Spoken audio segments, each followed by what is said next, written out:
খেলার দুনিয়ার ছোট বড় খবর নিয়ে আমি অনুশ্রী শুরু করছি আপনাদের প্রিয় অনুষ্ঠান খেলা আর খেলা। ফুটবলের ডায়েরি নিবেদন করছে সংবাদ প্রতিদিন। ভারত কবে বিশ্বকাপ ফুটবলের মূল পর্বে খেলবে তার কোনো নিশ্চয়তা নেই ঠিকই, তবে সেই স্বপ্ন দেখেন ভারতীয় ফুটবলের জীবন্ত কিংবদন্তি সুনীল ছেত্রী এবং তার ধারণা ভারতীয় ফুটবল দল ফিফা বিশ্বকাপের মূল পর্বে খেলা নিশ্চিত করলে তা হবে এক বিশাল ঘটনা। সেই দিনের অপেক্ষাতেই নাকি রয়েছেন সুনীল ছেত্রী। ভারতের সামনে আগামী বিশ্বকাপের মূল পর্বে ওঠার একটা ক্ষীণ আশা থাকলেও সে রাস্তা বেশ কঠিন। কিভাবে পূরণ হতে পারে সুনীলের সেই স্বপ্ন?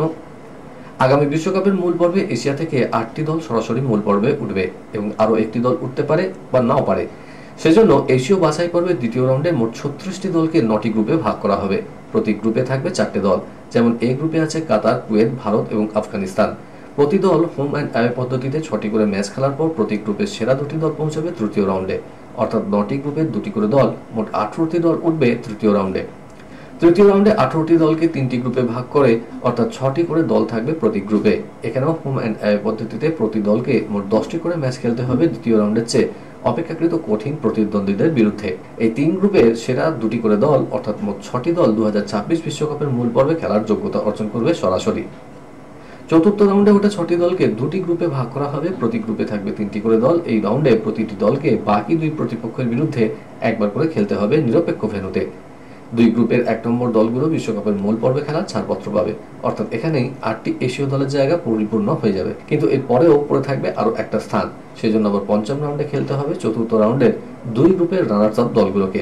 একে অপরের মধ্যে হোম অ্যান্ড অ্যাওয়ে পদ্ধতিতে 2টি ম্যাচ খেলে যারা জয়ী হবে তারা ইন্টার কনফেডারেশন প্লে অফে খেলার যোগ্যতা অর্জন করবে। 6টি কনফেডারেশন থেকে 6টি দল এই পর্বে অংশ নেবে। ফিফা ক্রমতালিকায় অবস্থান অনুযায়ী সেরা 2টি দলকে শীর্ষ বাছাইয়ের তকমা দেওয়া হবে। বাকি 4টি দলকে একটি করে নকআউট ম্যাচ খেলে 2 শীর্ষ বাছাই দলের মুখোমুখি হতে হবে। এই 4 দলের মধ্যে হওয়া টুর্নামেন্ট সেরা শিরোপা পাওয়া দল শেষ পর্যন্ত বিশ্বকাপ 2026-এর মূল পর্বে খেলার যোগ্যতা অর্জন করবে। ভারতীয় ফুটবলে অবশেষে আসতে চলেছে ভিডিও অ্যাসিস্ট্যান্ট রেফারি। 2025-26 মরশুম থেকে আইএসএল ও আই লিগে এই প্রযুক্তি ব্যবহার শুরু হওয়ার কথা জানালেন সর্বভারতীয় ফুটবল ফেডারেশনের সচিব এম সত্যনারায়ণ। বিশ্বের অধিকাংশ দেশের লিগে অত্যাধুনিক এই প্রযুক্তি ব্যবহার অনেকদিন আগেই শুরু হয়ে গিয়েছে, কিন্তু আর্থিক কারণে ভারতে তা হয়নি। ফেডারেশন সচিব বলেছেন, আগামী মরশুমে ভার প্রযুক্তি চালু করা সম্ভব নয়, কারণ ফিফার অনুমোদন দরকার। তারপরে এই প্রযুক্তিতে যে সরঞ্জাম প্রয়োজন হয় তা কিভাবে ব্যবহার করতে হবে শেখাতে হবে, এর জন্য সময় দরকার। তবে এর ফলে আইএসএল ও আই লিগের ক্লাবগুলো উপকৃত হবে। ক্রিকেটের ডায়েরি 30 জন ক্রিকেটারকে কেন্দ্রীয় চুক্তির অন্তর্ভুক্ত করেছে বিসিসিআই। এ প্লাস গ্রেডে রয়েছেন অধিনায়ক রোহিত শর্মা, বিরাট কোহলি, জসপ্রীত বুমরাহ, রবীন্দ্র জাদেজা। 2023 সালের ঘোষণা অনুযায়ী এই গ্রেডের ক্রিকেটাররা বার্ষিক 7 কোটি টাকা পাবেন। এই গ্রেডে রয়েছেন 6 জন ক্রিকেটার, তারা হলেন রবিচন্দ্রন অশ্বিন, মোহাম্মদ শামি, শুভমান গিল, মোহাম্মদ সিরাজ, কেএল রাহুল, হার্দিক পান্ডিয়া। এই ক্রিকেটাররা পাবেন বার্ষিক 5 কোটি টাকা। বি গ্রেডে রয়েছেন 5 ক্রিকেটার। চমকপ্রদ হলো দীর্ঘদিন মাঠের বাইরে থাকা ঋষভ পন্থকে এই বিভাগে রেখেছে বিসিসিআই। তরুণ প্রতিভাবান ওপেনার যশস্বী জয়সওয়াল সরাসরি সুযোগ পেয়েছেন এই বি গ্রেডে। এর বাইরে থাকছেন সূর্যকুমার যাদব, কুলদীপ যাদব এবং অক্ষর প্যাটেল। সি গ্রেডে মোট 15 জন অ্যাথলিটকে চুক্তিভুক্ত করেছে বোর্ড। এদের মধ্যে রিঙ্কু সিং, তিলক বর্মা, ঋতুরাজ গায়কোয়াড়, রবি বিষ্ণই, মুকেশ কুমার, অর্শদীপ সিং এর মতো তরুণ তারকারা রয়েছেন। এর বাইরে Shardul Thakur, Sanju Samson, K S ভারতের মতো দলে অনিয়মিতদেরও রাখা হয়েছে সি গ্রেডে। এই গ্রেডে ক্রিকেটাররা পাবেন বার্ষিক 1 কোটি টাকা। ইন্টারন্যাশনাল ক্রিকেট কাউন্সিলের বোর্ডের সভায় একাধিক গুরুত্বপূর্ণ সিদ্ধান্ত নেওয়া হয়েছে।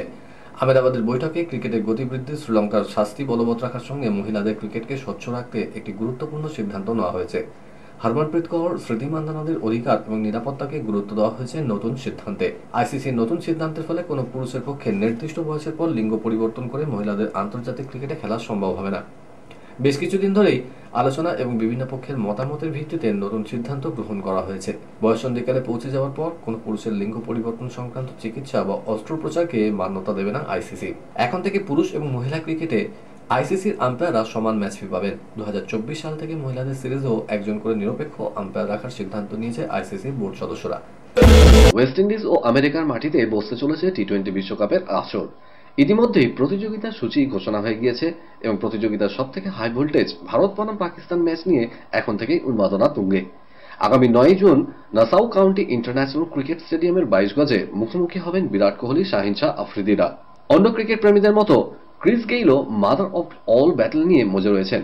ইউনিভার্সাল বর্ডস বলছেন, আইসিসি ক্রিকেটকে বাকি দেশগুলোতে ছড়িয়ে দেওয়ার জন্য একাধিক উদ্যোগ নিয়েছে।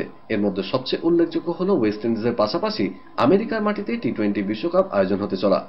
আসন্ন কাপ যুদ্ধকে কেন্দ্র করে মার্কিন মুলুকে ক্রিকেট নিয়ে আলোড়ন পড়ে যাবে। খেলার খবর আরো আছে, কিন্তু তার আগে নিয়ে নিতে হচ্ছে ছোট্ট একটা ব্রেক। সঙ্গে থাকুন।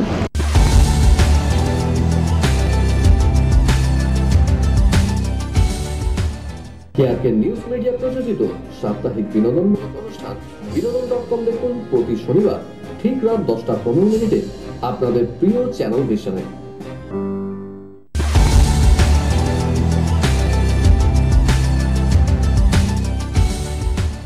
ব্রেকের পর যথারীতি আবার হাজির আপনাদের প্রিয় খেলা নিয়ে। বিদেশের ডায়েরি। পিএসজি ছেড়ে আল হিলালে সই করেছেন নেইমার। প্যারিস থেকে সৌদি আরবে পাড়ি দেওয়ার পরে পিএসজির উপর ক্ষোভ উগড়ে দিয়েছেন ব্রাজিলীয় তারকা। নেইমার জানিয়েছেন তিনি এবং মেসি পিএসজিতে নরকে ছিলেন। গ্লোবোকে দেওয়া এক সাক্ষাৎকারে নেইমার পিএসজির সমালোচনা করেছেন। 31 বছর বয়সী নেইমার পিএসজির হয়ে 118টি গোল করেন, 173টি ম্যাচ খেলে। ব্রাজিলীয় তারকা আরো বলছেন, পিএসজিতে আমরা খুব হতাশ ছিলাম। আমরা ওখানে নিজেদের সেরাটা দিতে চেয়েছিলাম, চ্যাম্পিয়ন হতেই গিয়েছিলাম। ইতিহাস তৈরি করার ইচ্ছা ছিল আমাদের, দুর্ভাগ্যক্রমে আমরা সফল হইনি। কেআরকে নিউজ মিডিয়া প্রযোজিত সাপ্তাহিক বিনোদনমূলক অনুষ্ঠান বিনোদন.com দেখুন প্রতি শনিবার ঠিক রাত 10:15 আপনাদের প্রিয় চ্যানেল ভিশনে। যুগ্মভাবে 2024 কোপা আমেরিকার উদ্বোধন ও ফাইনালের ভেন্যু ঘোষণা করল দক্ষিণ আমেরিকা এবং উত্তর ও সেন্ট্রাল আমেরিকা সহ ক্যারিবিয়ান সকার গভর্নিং বডি। 20 জুন থেকে শুরু শতাব্দী প্রাচীন এই টুর্নামেন্ট। উদ্বোধনী ম্যাচ আয়োজিত হবে আটলান্টায়, ফাইনাল আয়োজিত হবে দক্ষিণ ফ্লোরিডার মায়ামিতে। দ্বিতীয়বারের জন্য লাতিন আমেরিকার বাইরে আয়োজিত হতে চলেছে কোপা আমেরিকা। প্রিমিয়ার লিগের আর্থিক সংগতি নীতি ভঙ্গ করে 10 পয়েন্ট জরিমানা করা হয়েছে ইংলিশ প্রিমিয়ার লিগের ক্লাব এভারটনকে। এই শাস্তির ধাক্কায় প্রিমিয়ার লিগে টিকে থাকার পথে বড় ধাক্কা খেয়েছে ইংল্যান্ডের মার্সাসাইড অঞ্চলের ক্লাবটি। প্রিমিয়ার লিগের ইতিহাসে এটি এখনো পর্যন্ত সবচেয়ে বড় শাস্তি। তবে এই শাস্তির বিরুদ্ধে আপিল করার কথা জানিয়েছে এভারটন। টুকরো খবর।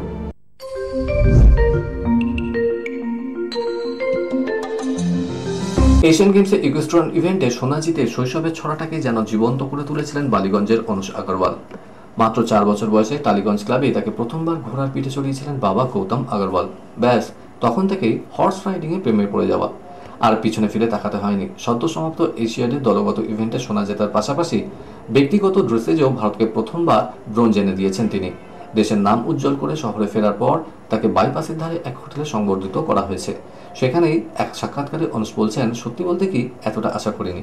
মানুষের ভালোবাসায় আমি আপ্লুত, সেই সঙ্গে বেড়ে গেল প্রত্যাশা পূরণের দায়িত্ব। এখন প্যারিস অলিম্পিক্সের যোগ্যতা অর্জন করাই প্রধান লক্ষ্য আমার। সর্বকালের অন্যতম সেরা তারকা তারা দুজনেই কার্যত একক কৃতিত্বে দেশকে বিশ্বকাপে চ্যাম্পিয়ন করেছেন। 1998 সালে ফ্রান্সের বিশ্বসেরা হওয়ার নেপথ্যে প্রধান কারিগর ছিলেন জিনেদিন জিদান। গত বছর প্রায় একইভাবে কাতারে আর্জেন্টিনাকে বিশ্বকাপ জিতিয়েছিলেন লিওনেল মেসি। একটি আন্তর্জাতিক ক্রীড়া সরঞ্জাম প্রস্তুতকারক সংস্থার অনুষ্ঠানে একে অপরকে প্রশংসায় ভরিয়ে দিয়েছেন এই দুই কিংবদন্তি। মেসিকে জাদুকার আখ্যা দিয়েছেন জিদান। মেসি প্রসঙ্গে একটা শব্দই বলবো, জাদু। ওর সঙ্গে আমার নিয়মিত দেখা হয় না, তাই এই মুহূর্তটা আমার কাছে খুবই গুরুত্বপূর্ণ। লিওকে জানাতে পারবো যে ওকে আমি কত পছন্দ করি, বলছেন জিদান। তিনি যোগ করে আরো বলছেন, বল ধরার আগে লিও জানে ওকে কি করতে হবে, ও আমার চেয়ে অনেকটাই এগিয়ে।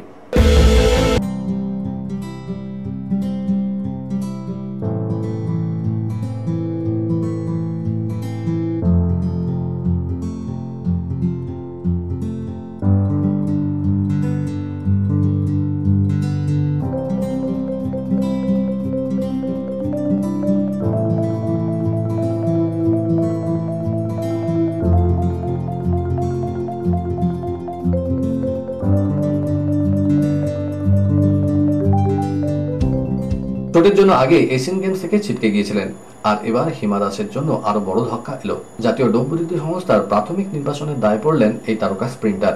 জাতীয় ডোপ বিরোধী সংস্থা সব অ্যাথলেটেরই নিয়ম মাফিক টেস্ট নেয়। 12 মাসে 3টি ডোপ টেস্ট দেওয়ার কথা ছিল হিমার, কিন্তু হিমা সেই টেস্ট পরীক্ষা দেননি। সেই জন্যই নির্বাচনের মুখে পড়লেন অসমের এই কন্যা।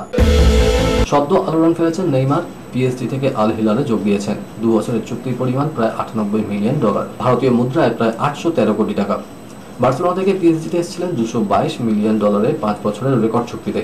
এবার শুধু চুক্তির অর্থই পারিপার্শ্বিক নজরানাও কম নয়। নেইমারকে 3টি বিলাসবহুল গাড়ি, Bentley Continental GP, Aston Martin DBX এবং ল্যাম্বরগিনি হারিকেন দিয়েছে। নেইমারের পরিবারের জন্য 4টি মার্সিডিজ জি ওয়াগন এবং একটি মার্সিডিজ ভ্যানের সঙ্গে 24 ঘন্টার জন্য একজন ড্রাইভারও থাকবে। এখানে শেষ নয়, নেইমারের জন্য 25 ঘরযুক্ত একটি অট্টালিকা দেওয়া হয়েছে, যেখানে 10 মিটার চওড়া ও 40 মিটার লম্বা সুইমিং পুল রয়েছে। আজ তবে এ পর্যন্তই থাক, আবার দেখা হবে আগামীকাল ঠিক এই সময় এই চ্যানেলে। শুভরাত্রি।